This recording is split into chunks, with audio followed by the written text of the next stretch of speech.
Di sini saya akan membahas tentang kematangan karir. Kematangan karir merupakan konstruksi psikologi yang mengalami banyak perkembangan.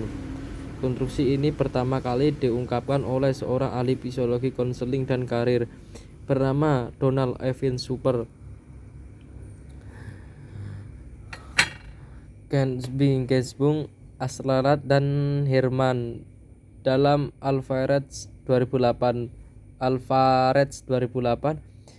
menyatakan bahwa kematangan karir ditunjukkan oleh orang-orang muda berurusan dengan pilihan pekerjaan. Kematangan karir menurut Craig dan Brideuk 2007 sebagai kesiapan individu untuk mengatasi tugas perkembangan pada tahap pertumbuhan, ekspor, pematangan, pembinaan, dan penurunan. Kematangan karir juga merupakan kesiapan kognitif dan efektif individu yang menaik tugas-tugas perkembangan dan kehidupan.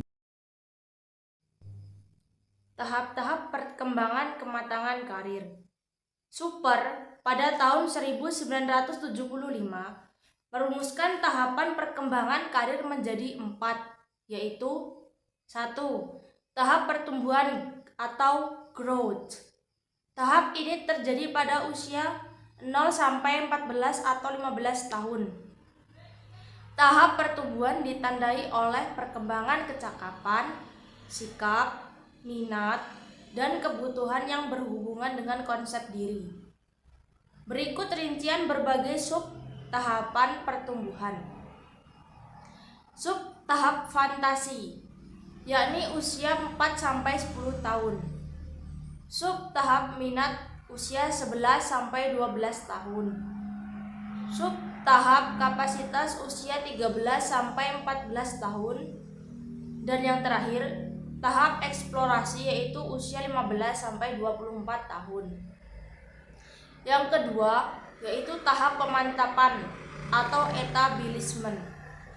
Terjadi pada usia 24 sampai 44 tahun. Yakni proses percobaan dan stabilisasi pengalaman kerja.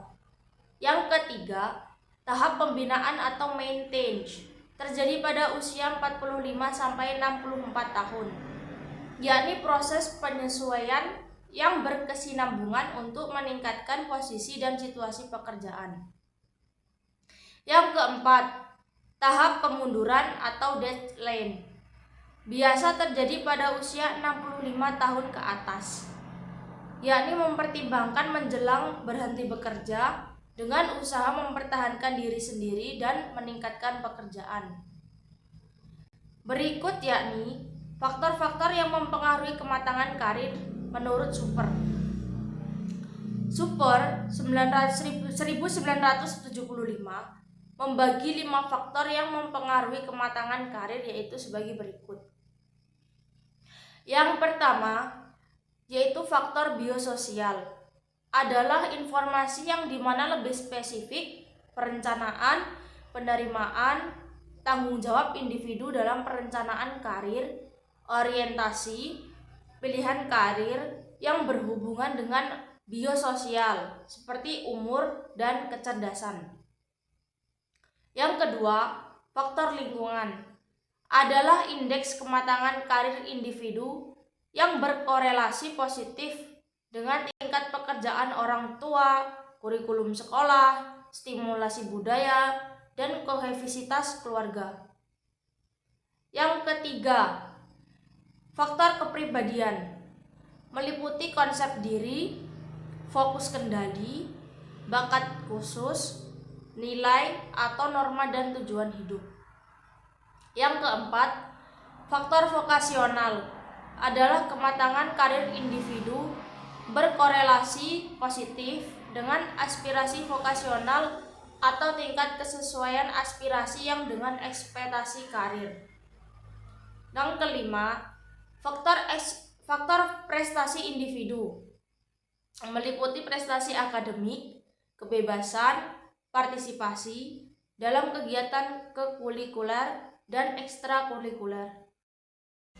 Baik, saya akan menjelaskan ciri-ciri kematangan karir menurut Super tahun 1975.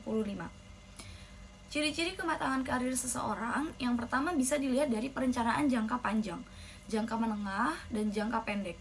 Maksudnya, sudah punya persiapan yang jelas dan tahu apa yang mau dilakukan dalam jangka pendek maupun jangka panjang.